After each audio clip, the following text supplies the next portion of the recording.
Bismillahir Rahmanir Rahim.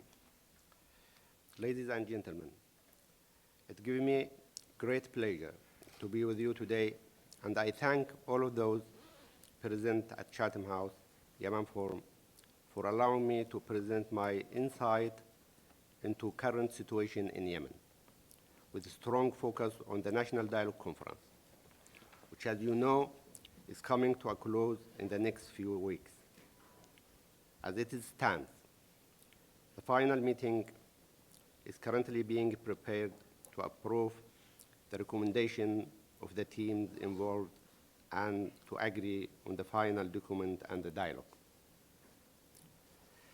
Our meeting today coincides with the publishing of the Chatham House report, Yemen Forum, which is seen to be a good and appreciated effort by the team.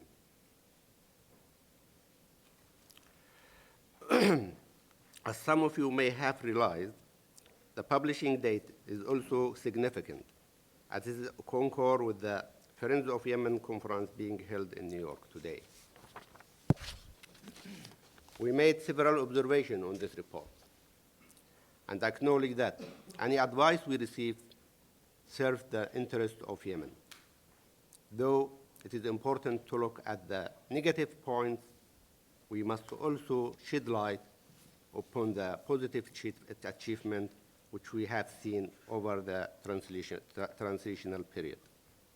The objective of my speech today is to outline the progress in Yemen National Dialogue Conference.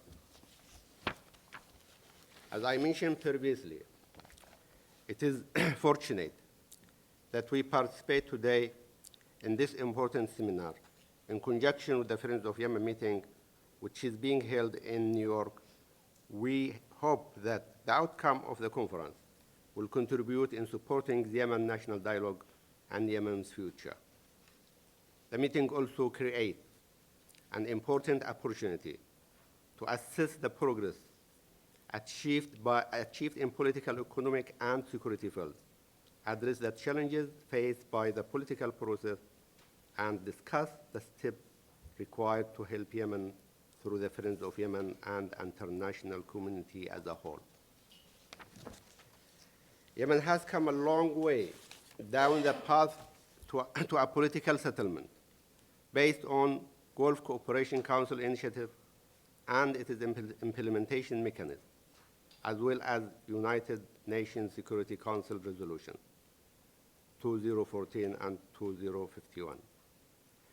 The National Dialogue Conference, launched on 18th of March, represents the cornerstone of the settlement and is seen as only way to address the different and essential issues needed to establish a new era for Yemen. The Gulf Initiative was signed by former President Ali Abdullah Saleh, which transferred power to his deputy at the time, Abdurrabbu Mansour Hadi.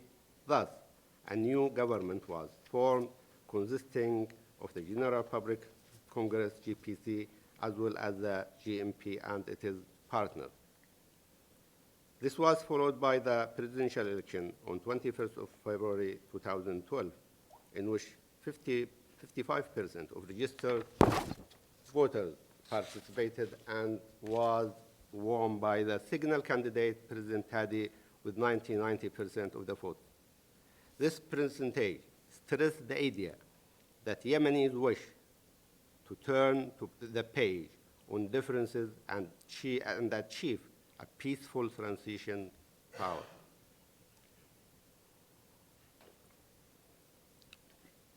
The Gulf Cooperation Council initiative includes the following points with regard to the national dialogue. The preparation of a comprehensive national dialogue which aim to enable all interest groups to participate in important decision-making that shape the national dialogue process. Holding a comprehensive national dialogue conference which will enable all sectors of Yemeni society to contribute in the development of a new vision of the future of the country. The drafting of the constitution by the Constitutional Committee in order to implement the decisions of the Comprehensive National Dialogue Conference and the public consultation on the draft constitution and referendum, which ends with the adopting of the new constitution. Preparing for the general election at the end of the transition process, including the establishment of a new committee and the election and the new constitution. President Hadi started by forming the preparation committees of the national dialogue.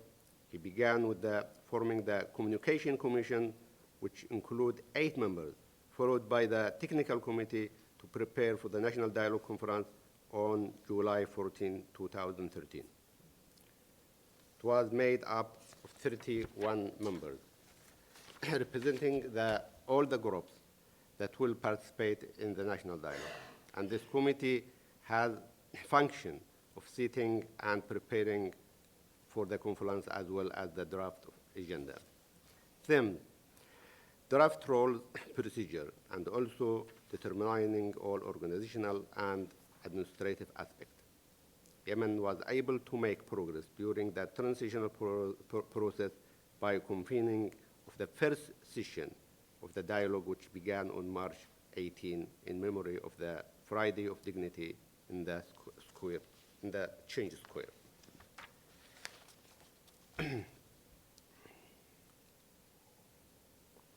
Following the consultation of the National Dialogue Technical Committee, it was agreed that the participation will be in accordance to the following: to ensure the representation of the Southern people by at least 50% of the total members of the Congress, and women by no less than 30%, the youth no less than 20% in all components and events, to achieve a balance in the total number of the dialogue reflecting the participation of all components and of the Yemeni community. The first plenary of the dialogue was successfully held from 18th of March to the 3rd of April 2013. The most important accomplishments were the establishment of the 9 main working committees and groups to address the differences and to hand the issue of the Southern and Sada. The issue of Sada and the issue of the Southern it was the most important committees. So, plus the translation justice, state building, good governance, and the structure of the army and security, the state of institution, right, and the freedom, and overall comprehensive development. The working group have prepared their work plan and conducted field visits to meet with various units and citizens in order to explore their concern with the view to promote the widest possible participation. The second plenary session was held from 8th of June to the 8th of July 2013 and was devoted to the discussion the preliminary report prepared by the previously mentioned working group. Likewise, it also looked at adopting some of the modified other recommendations. President Hadi has taken a series of measures to enhance trust building and to create environment conducive to the success of dialogue and to achieve a desired result. This step has been met with a popular national and international satisfaction. On the 10th of April 2013, President Hadi took several decisions to organize the restructure of the military and country by restructuring and refining the military zone, appointing new military commanders, and continuing to reunify the army on the genuinely modern and scientific basis with a view to protect constitutional legitimacy and preserve the sovereignty and unity of the state. President Hadi has also issued presidential directive to provide the necessary support to the two committees tasked with addressing land dispute and dismissal of the Southern civil society, security, and military personnel, with the aim to restore rights and rectifying justice as quickly as possible. Furthermore, President Hadi instructed the government to set an executive plan for the 20 points presented by the NDC, National Dialogue Committee, Preparatory Technical Committee, and the 11 points approved by the NDC Southern Issue Team as measure of confidence building. On the 8th of August 2013, the Cabinet approved a matrix of executive measures to implement the mentioned 31 points. The matrix includes several measures, and foremost of which as follows. The Cabinet formed a committee for documenting cases of political imprisonment, forced and illegal arrested, and took required measures in this regard. Preparation for a legal draft focused on reprieving all Southern leaders who were unfairly convicted as a result of 1994 civil war, in accordance with the 1994 law number 4 and the legislation of 2011. The Republican decree to be issued to establish a fund to provide assistance to the families and martyrs and those wounded in 2011 revolution, as well as peaceful uprising in the South, including the victims of 21st February 2013. With regard to end the culture of praising and civil war and call for political revenges in school programs and media platforms, as well as preventing sectarian and religious incitement, the Cabinet decided to form a committee tasked with addressing policies concerned with the media and religious speech. The committee will promote tolerant, oppose incitement of hatred, and criminalize the use of mosques for political purposes. I still have time. Well, This is the end. okay.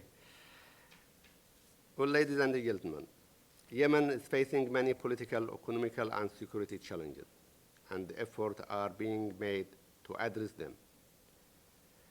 If these issues are not dealt with efficiently, the entire political process, including the national dialogue, will be undermined.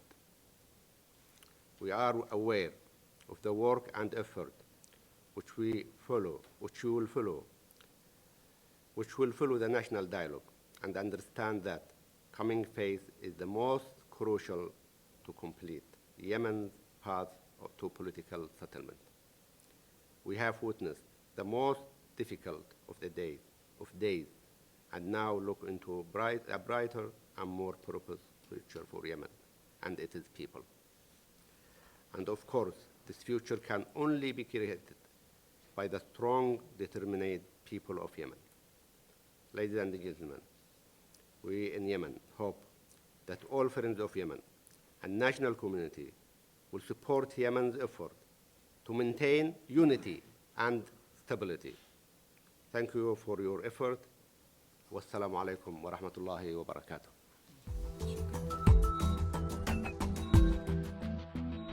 The main point that I'm going to try and make during the short time that I have is that in the context like Yemen, we really have to use past and current behavior to try and work out what's likely to happen in the future. And in the reports, we use political economy analysis of past trends of political development, of economic development, developments in the military and social developments, to really try and work out what the main triggers were and developments were that led up to the uprising in 2011, the political violence in 2011, and the fracturing of the state and loss of state control over even greater areas of territory than in the past. And what we found was that over the course of about 30 years, the Saleh regime really changed the way that the Yemen's political economy looked, it moved from a system which was extremely decentralized, and we're talking about the north of Yemen here, where local authority was far more important than central authority. The central authority had very little of a mechanism for the raising of revenues and had a very small professional military.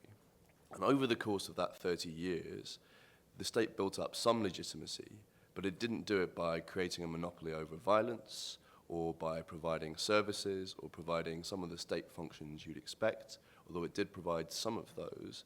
What it did rather was to co-opt those local leaders by using a widely based system of patronage, using money, in effect, to bring people into the tent. During the 80s, initially, it managed to raise revenues at a central level by introducing things like trade tariffs. But at the same time, from 86 onwards, we saw the crash in oil prices, which hurt remittances to Yemen, which have been used to support local communities. And the Saleh regime used that period, really, to co-opt local authorities into the center, bring them towards Sana'a, both figuratively and literally, bringing leaders into the capital and setting them up there. After the civil war in 1994, the central state had control technically over the geographic expanse that we now call Yemen, but most importantly over its key resources, specifically oil and gas production. And from that point onwards, we see the state being able to distribute revenues, patronage to local leaders far more widely and bringing more and more people in and creating this broad-based coalition which we saw in Yemen. And it's really important to bear in mind that although we tend to think of Yemen as a country that has been run by an autocrat over the past 30 years, and there's definitely a lot of truth in that, that the way that Saleh built his legitimacy, built power at the center, was by co-opting people and building a broad coalition. At no point did the government have a monopoly over violence. It built up the military in the center, but only so that no individual actor would ever be able to mount a successful challenge to the rule of the regime. And what we saw during the late 90s was further co-option of the economy during a period of economic liberalization. So we see capital account opened up, we see the opening up of the banking system, new technology coming into the country, and the regime again uses this opening up of the economy as a form of patronage, where key actors within the economy are awarded key licenses, given key trade licenses, allowed to work on international markets. But it also changes the incentive system within the country. If I'm making a lot of money from, let's say, some form of corruption based around diesel smuggling, it might have happened once or twice in Yemen. I've made money, but generally I have to recycle the profits within the country. With the liberalization of the economy, we see people within the regime, we see economic actors more and more able to transfer their cash abroad, which does two things really. And the first is to provide an insurance system. It means that I'm not entirely reliant on the political economy of Yemen. I have money abroad. So if things go wrong in Yemen and my assets are hurt in Yemen, at least I have my money abroad. But that sort of creates a domino effect where more and more people are recycling more and more of their profits abroad. From the early 2000s onwards, we see sort of a third phase of this development where the Saleh regime has always really done its best to bring things towards the center while building this broad coalition. But we see effectively an attempt to actually cement control, not so much of rule of law or control over the states, but over the mechanisms through which this coalition has been built, the mechanisms through which this patronage is distributed, which are largely the oil and gas industry, control of the states, and the military. And we see Saleh building up his son Ahmed Ali into a higher position within the military and directing resources towards Ahmed Ali and a number of other members of his immediate family, beginning to shut out people from his wider Sanhan clan, who were really part of the original bit of coalition building that we saw in the 70s and during the 80s. At the same time, we see a few other developments. We see the emergence of the Houthi movement. We see information technology coming to Yemen, people using mobile phones, the internet arriving in Yemen. And we see within the regime itself a growing awareness of the fact that oil production is dropping, that the main resource that has provided patronage for the better part of 10 to 20 years is disappearing slowly but surely. And that creates tension, especially given the Saleh attempts to take further control of these mechanisms of distribution of patronage, it creates tension within the regime. So there is the beginnings of a split. And as we move to 2005, 2006, where we see a presidential election, the first to be really contested in Yemen, we see people creating a genuine opposition to Saleh's rule. We see the first election where the opposition bloc, the JMP, which until that point had effectively ruled in coalition with the GPC, the party that Saleh founded in the 1980s, fielding a candidate, but not just fielding a candidate, bringing youth activists in, bringing them in and getting them to campaign on the behalf of their candidate. And we see more awareness within the system of the way that things are run, as more debate is created around the way that Yemen is run on a day-to-day basis, and where topics that were previously taboo, related to diesel smuggling, related to the way the military is run, related to questions of governance and rule of law, there's a greater awareness within society of the way that this system has been built up. And when we come to 2011, we see all of these different tensions, all of these different issues really come crashing in to one another. So we see a youth movement which has become increasingly aware over the previous decade of the way that the country is run and wants a better future for itself. We see a regime which is at odds with itself, but we also see identity-based groups outside of Sana'a which have been marginalized by this system, which haven't been brought into the tent, haven't been made part of this patronage system, really making a play for power by not just seizing control of territory in Yemen, but by providing basic services, providing arbitration, providing some kind of rule of law, as the Houthis had been doing since the early 2000s. So we see several different tracks of conflict over the course of 2011. How am I doing for time? I've already overrun, right? Yep, okay. Another factor that really emerged over the course of the 2000s was much greater international engagement in Yemen. And it was that really cemented or shored up the Saleh regime for much of the last decade of its rule. The prioritization of counter-terrorism, of international security within Yemen really means that although Saleh is not seen as the best leader in the world, he is seen as the only person who can really fulfill Western interests in Yemen. And that priority is what sees the military propped up, Ahmed Ali's units within the military propped up, other nephews' units propped up within the military. But when we get to 2011, the paradigm at an international level really shifts. People start thinking in terms of state collapse. They see inter-regime conflict, which occurs from around sort of February, March onwards, as people move away from the regime. And we see a change in the way that the international community approaches things. And when we come to the end of 2011, when we come to the GCC deal in November 2011, it's really about pressing pause on that conflict and getting everyone to sit back. And it's about preventing state collapse. It's about preventing civil war. So we've got these different tracks of conflict. We've seen them build up over the course of about 30 years. And then we come to the end of 2011 and we press pause. And what we're really going to discuss this morning is what's happened since then, what's happened during the transition. One point of view is to focus almost entirely on the National Dialogue Conference. But competition has continued through different tracks. We've seen Hadi restructure the military, but restructure it in a way that many Yemenis feel is his attempt to rebuild the military in a similar manner to Saleh, putting his own people at the top of military units and making himself the fulcrum around which military power revolves. Unfortunately, that's also created dysfunction within the military itself, which means that where once the military, when combined, could effectively act as a buffer against any attack from outside of the center, it's highly questionable as to how effective it would be in protecting the central state at this moment in time, should a serious challenge be mounted. There are various rumors of a coup going on today, I know, in Yemen. It'll be interesting to see what's happened by the end of the day. The other track of conflict is government. Not within political theory, perhaps, but what we might expect during a 2-year transition when various political parties are brought in to run a country is attempts on people's behalf to prove that they can govern a country. But rather we've seen continued infighting from within the regime. And it's really important to remember again that the people in government in Yemen are all part of the same broad regime, but we've seen one split, which is effectively between Islah, which is run by various tribal and conservative groups within Yemen, and between the GPC. And we've seen those two groups really trying to cement their control over government institutions in preparation for 2014. And then we come very finally, very, very quickly, to the national dialogue itself, which is the track that people are really focused on.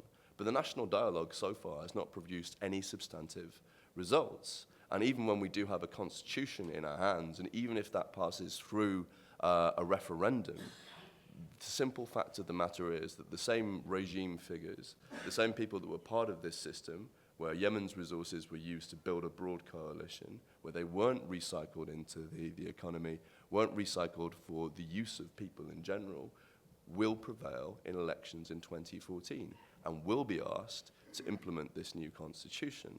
Yemen in 1990 had one of the most far-reaching, sort of most liberal constitutions in the region.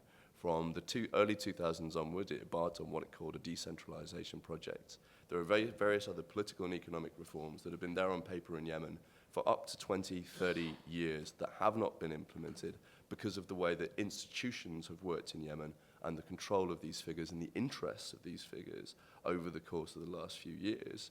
So as we carry on with this discussion this morning, I really want people to bear in mind that when we get to 2014, what we're effectively asking youth activists, young people who took to the street over the course of 2011 to do is to believe that this same group of people can be trusted this time to not act just in their own interests. Thank you, and sorry for overrunning.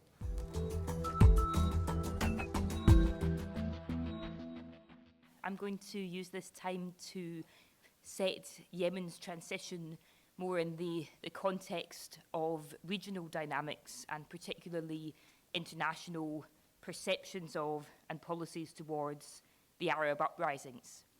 I should note that our work on Yemen began before 2011. It's not something that started with those uprisings. And initially, much of the focus of the Yemen Forum's work was on trying to, with others, to shift the debate on Yemen away from the dominant lens of the war on terror and the focus on Al-Qaeda to a broader, deeper, and more holistic understanding of the issues that Yemen has faced. Of course, as Pete mentioned, 2011 did shift the paradigm through which many people viewed Yemen and the other Arab countries. But there's a great risk currently of the international perceptions of the Arab world shifting back into the old stereotypes. We've seen a lot of very glib analyses of the Arab uprisings, and I would argue that today we're equally seeing some very glib write-offs. Looking at the more superficial analyses of the uprisings at the time, one might have had the impression that a desire for political change had suddenly come to the Arab world as if for the first time, and that naive, non-Islamist young people were all of a sudden taking to the streets, inspired by Western social media technologies, primarily Facebook and Twitter. Many of the activists and social movements in the region found this almost insulting, ignoring the region's strong indigenous history of activism. And it was pointed out here in one of our earlier Yemen Forum meetings by a British Yemeni campaigner that Yemen has an exceedingly low rate of internet penetration, less than 5%, and yet had one of the most dramatic and strongest grassroots uprisings. Today, I think we're similarly seeing very glib write-offs of the Arab uprisings because the debate internationally is, of course, dominated by the horrendous events in Syria and the immense costs that challenging the political order there has had. And so now we're seeing re-emergent stereotypes that this is a region that is doomed to conflict, that is endlessly mired in ethnic and sectarian strife that Westerners cannot really understand. And yet, it would be strange to suppose that the transitions would have succeeded by now, that they would ever have been easy or quick. And it's also, of course, very important to remember that each of these countries has taken very different paths. So we're seeing, of course, the pronounced conflict in Syria, continued lower-level issues of violence and militias in Libya. We're seeing a very different picture in Egypt, where the issues are more around the continuity of the previous military regime. And interestingly, Yemen is largely neglected by much of the international media, and we hear very little about the initiatives that are underway there, including the national dialogue, which, while it's still unproven, has been a fascinating process and much more inclusive than many of the similar dialogue initiatives that have been seen around the region at different times. So one of the aspects that our report tries to look at is the longer-term drivers of the challenges to power structures that came in 2011, and putting this very firmly in a framework of there being challenges to the distribution of power and wealth. So we focused heavily on political economy. There's sometimes a question asked about whether ordinary people and social movements in the Arab world have really been asking for democracy and rights, or whether they've been asking for food and jobs. This is ultimately a false dichotomy. The clear demands for changes in the political economy were expressed across the region, with ideas about economic justice, social justice, and economic rights, trying to unite both political and economic aspirations. And in Yemen, as in the other Arab transition countries, it's primarily issues of formal political representation that are being addressed first and foremost, rather than changes to underlying economic structures. Now, I mentioned the different types of transition that have been taking place in different countries under the broad heading of uprisings or revolutions.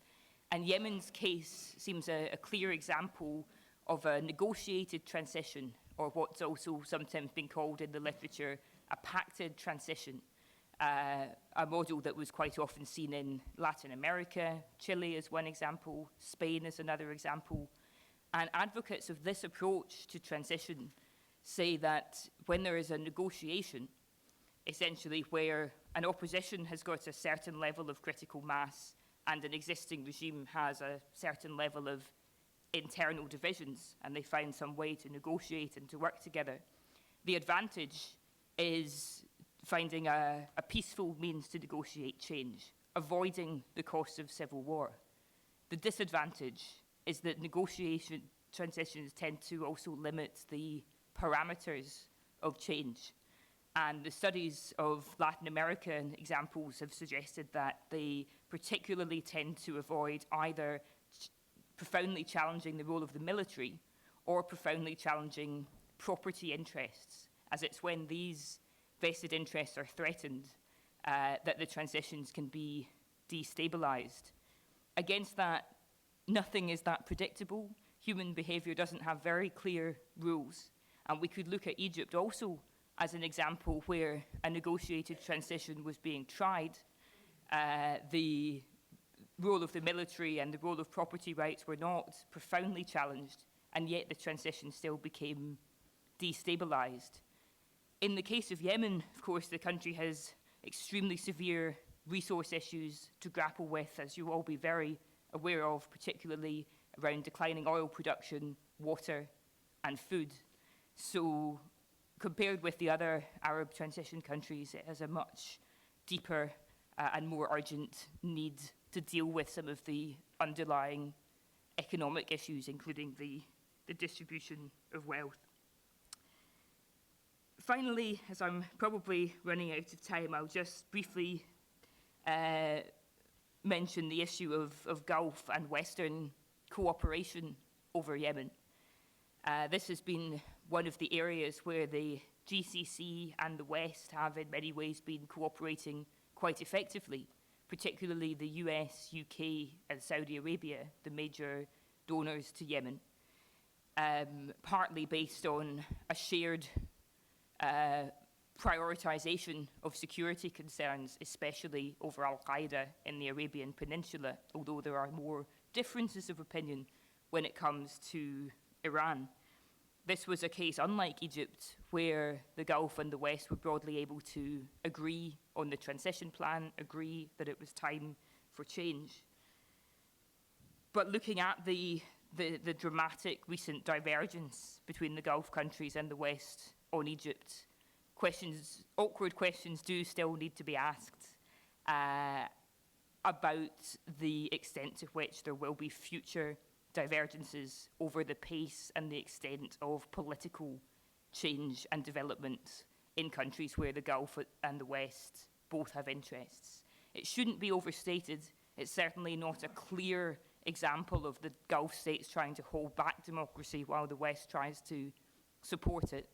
The Gulf states, including Saudi Arabia, have been able to tolerate different levels of political change among themselves, with Kuwait an interesting example, and also have taken quite different approaches to different transitions in the region. But perhaps more importantly, there are still quite serious questions to be asked about the extent to which the West prioritizes or is interested in democratic change and development in a country like Yemen, when there remain major hard-term security interests that are often prioritized in the short term.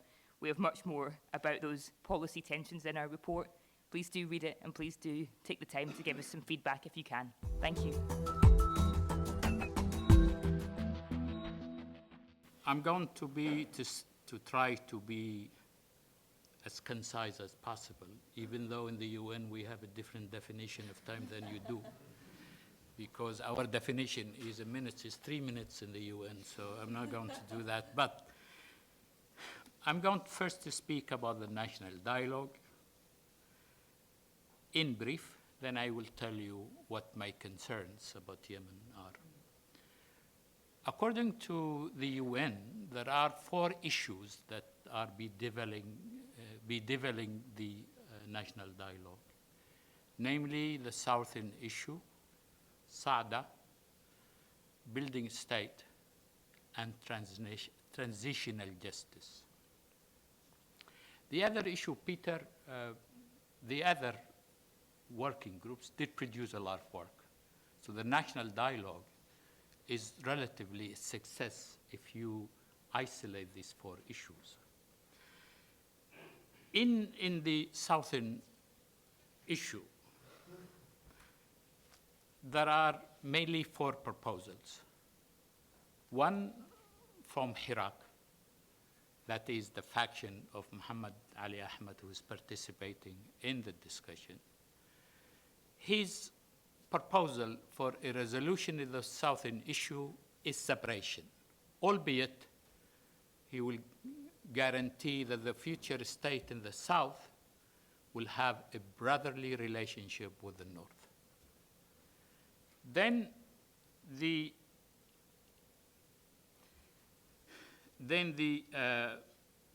Islah. Islah, of course, has moved from its prior position because it always believed that federalism is the slippery slope to separation. So they said no. But they felt politically isolated, so they came to the conclusion that they must join others in accepted federalism. But their prescription is a restrictive federalism, where the federal center will dominate everything, including fisheries, agriculture, and so on. Both Islah and the GPC, the General People's Congress, advocate a parliamentary system. But as I said, Iraq is not yet there. So the question now that is a dominant issue is how many federal regions? Now, Muhammad Ali Ahmad, under pressure from the international community, has acquiesced to more than one federal region. Not two, more than two. In the north, they have concern, they don't want it to be, 3 is not workable, 4 is bad, so it has to be 5 or more. For the northerners, particularly Islah, to divide Yemen into 4 federal regions means 2 in the south, 2 in the north, but the problem becomes not in the south, but in the north. Why? Because if you have 2 federal regions in the north, then the country will be divided between the Zaydis and the Sunni Shafi'i section. And that is not acceptable to many in the north, so it has to be 5 federal regions. Now, the Yemeni Socialist Party prescription for Yemen is a 3-year transition, during which a parliament, if equal representation between the north and the south, and an interim government, which is 50 from the south, 50 from the north, will have to take place in the 3 years, and they will be endowed with the responsibility to negotiate a solution for the future of Yemen. Now, the reason I believe, this is my own comment, the reason I believe is that the Socialist Party is in a predicament. It is losing in the south, that's for sure. So they don't want to lose more than they are losing now, so they came with a solution which is not far from Iraq. But the problem is, since 1990, most of its membership are in the north. So when the Secretary General of the Yemeni Socialist Party posited this point of view, the base pressured the leadership. So now they are rethinking their position for a solution. The GPC is for federalism, and it talks in its vision for the future about releasing prisoners of Iraq and so on, and they were responsible for the prisoners and for the abuses in the south. The Sada question is another problem in Yemen. The Houthis restated their grievances. I always argued that what happened in Sada was an encroachment from the north, which came to cast aspersion on the faith of the people in the northern part of Yemen, the Zaydis. The Zaydis is a rational Shia group. They don't believe in self-flagellation. They do not believe in a hidden imam. They are the closest thing to the Sunnis. But as the encroachment from the north came and began to cast aspersion on their faith, people rose. Because Houthi is from a descendant of the Hashemite, of the Prophet Muhammad, supposedly. Now, I believe that the Zaydi sect in Yemen is under siege. It is under siege from the north, but also from the pro-Iran Ja'faris, who are trying to spread the Ja'fari faith to North Yemen.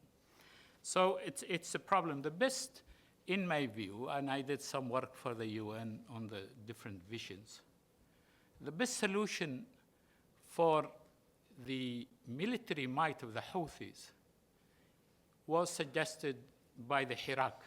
The Iraq had a vision how to resolve Sada. They suggested that the Yemeni army include the Houthis military wing into the Yemeni army. The others were talking about a different issue. The state building issue is delayed because it is interlinked with the south. What what is the nature of the federal state in the future? So,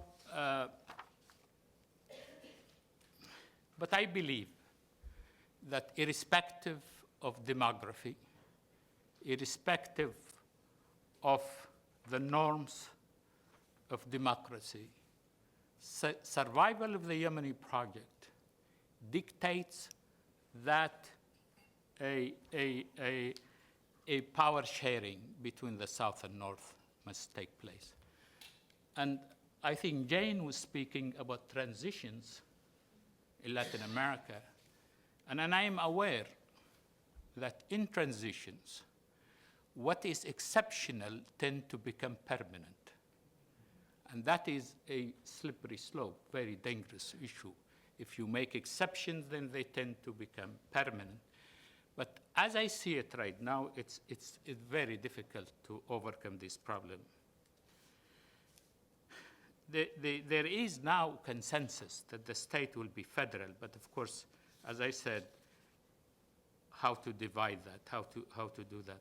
It was interesting, by the way, going back to SADA, that the SADA group, Peter, talked about what are the problems in SADA. And it's extremely interesting.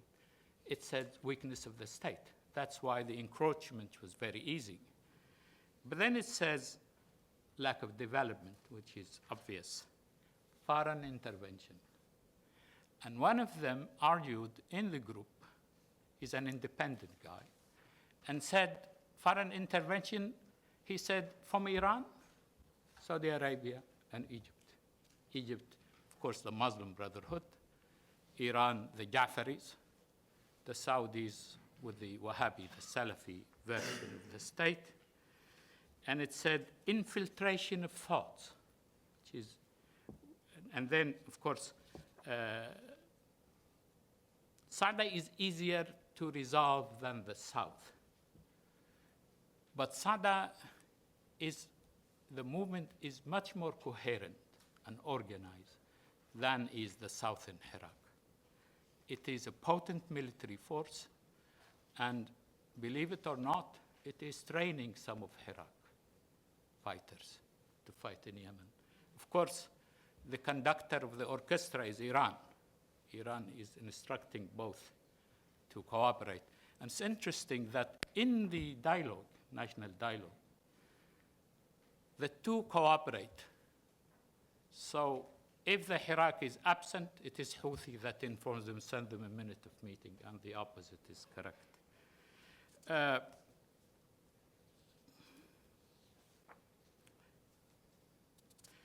The working group on transnational justice is very fascinating, because the issue now is that they have two problems in this team. One is which should precede, national reconciliation or transnational justice? The majority say transnational justice, because you cannot have reconciliation without justice. The GPC, the General People's Congress, argued, no, we should go for national reconciliation. So this is a big question. I think they couldn't resolve it. They will refer it to the consensus committee. Security Council resolution, I think the last one, 54, said, 2054, I think, said in the English draft, which is the real draft, said transnational justice. The Arabic translation said national reconciliation, then transnational justice. So that is one of the difficulties. The second one is, when do you start transnational justice? If you start, the GPC wants 2011. The Socialist Party wants to 1994, the war, the war there. The Nasrite wanted 1978. Why? That is when Saleh crashed the coup against the Nasrite. Then the royalists, included Houthis, want 1962, because that is when the revolution came. Those who are protecting the revolution of 1962 said no. Because if we do 62, then we are putting the revolution that overthrow the monarchy in trial. So 1948. So you have all these difficulties, and I think they are not going to, it's not going to be resolved. They will refer it to the consensus committee. I'm keeping. Minute and more, okay. Well, I tell you, I already told you one of my concerns was that what's exceptional in transitions tend to be permanent. The second one that concerns me is the transition in Yemen is, for obvious reasons, because it's moving slowly for obvious reasons. The problems are enormous in the country inherited from the old regime. I have argued in another fora that the regime in Yemen, Saleh regime, was bound to fail. What happened in 2011 was an acceleration of the collapse of the regime, because Saada, he couldn't deal with it. And because of misgovernance, he wanted not to defeat the Houthi rebellion, he wanted to defeat Ali Mohsen, who is challenging his son. And that is part of the problem. And he couldn't deal with the southern Iraq except by force, which is not working. And then he couldn't deal with Qaeda. He first allowed them to work on the proviso that they will not hurt Yemeni security interests, but they can do whatever they want to do outside. So it haunted them. So what happened is the regime was going, there are three pincer movement moving to the center. So the regime was going to collapse. The question is when? So 2011 came and accelerated the process of the collapse of the regime. I will not go through you in time, so I yield and I will answer any question later. Thank you.